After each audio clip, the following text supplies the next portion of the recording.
And as that underlying structure falls apart, then the problems with untrammeled speech mount, not least because the narcissistic psychopaths come rushing forward, and it's very, very difficult to regulate them.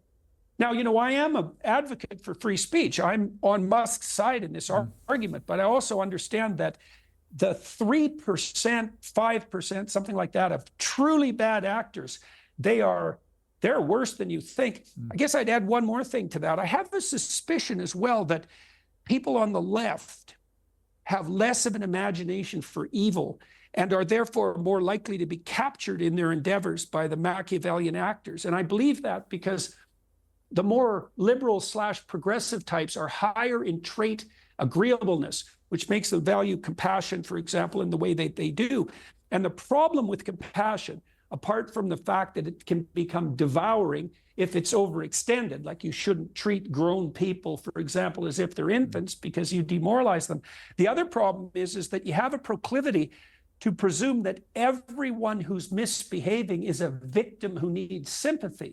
Now, it could even be that 80% of criminals are salvageable, maybe even 90%, but the 10% that aren't, oh boy, you better look out for them. And if you are incapable of imagining that there's a subset of people who are animated primarily by self-interest and malevolence, you know very little about the world. But there's 1% of the criminals. There's also 1% of the criminals commit 65% of the crimes. But you hit on something when you spoke a little earlier, where you said that people, I've seen it happen, and I knew this would happen, that the explosion of conversation about mental health has led to two things on a negative side. Well, three, actually. One is that so many people now self-identify as mentally ill when I don't think they are.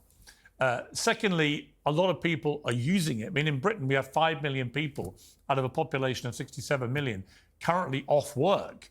And the vast majority are off work being paid to stay at home because of various mental health related issues, anxiety and so on. And this is completely unprecedented in the history of this country and is dramatically affecting in a negative way workplace and people's ability to function as employers. But it's also got a very malevolent side that's now cropped up, where bad people are using mental health as a protective shield against accountability for their crimes. That's what they do. And they're very effective at it. There's a couple of more psychopathic types that I thought about interviewing on my podcast. I won't name any names at the moment. But in the most famous case, I decided against it because I wasn't convinced that he would fail to charm me during the interview. Even though I have a fair bit of clinical experience and a pretty decent serpent's eye for the psychopathic types, I'm generally an agreeable person and I give people the benefit of the doubt.